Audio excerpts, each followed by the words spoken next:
Stony Brook is such an amazing university in that we attract students from all over the world.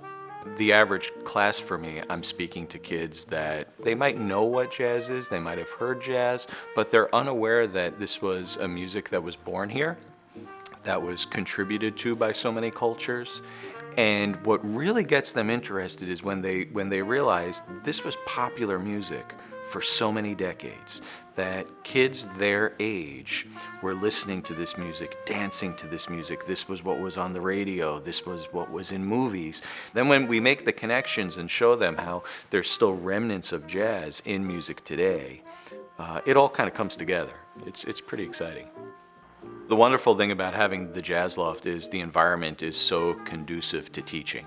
If I'm in a classroom on campus, I could do my best to relay the story of jazz and its importance, but here, with this wonderful environment, I could bring students into Milt Hinton's basement music studio and talk about the man who is the most recorded jazz bass player in history.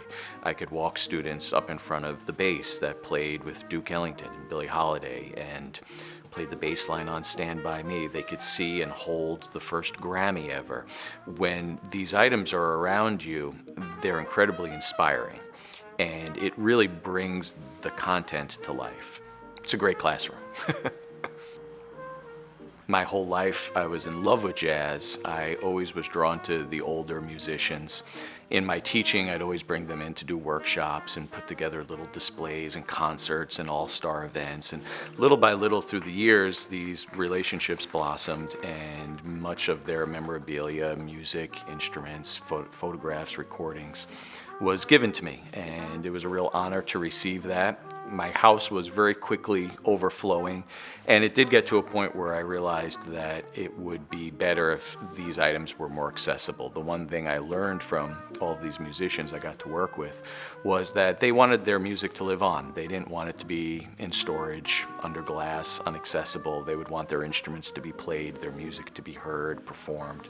And a wonderful phone call came from a woman who was president of the Ward Melville Heritage Organization that owned this building, and a wonderful opportunity to create a jazz museum was born. We're one of only 4 jazz museums in the United States of America. So we see people come to the loft, they'll experience the museum, experience a performance. It's exciting. This wonderful American-born art form that was created by so many great cultures has so much to teach us, not necessarily about jazz, but about life. Beautiful things about tolerance and patience, love and support, collaboration, and I would really love to see the loft continue on for decades and just be waving that banner all over. So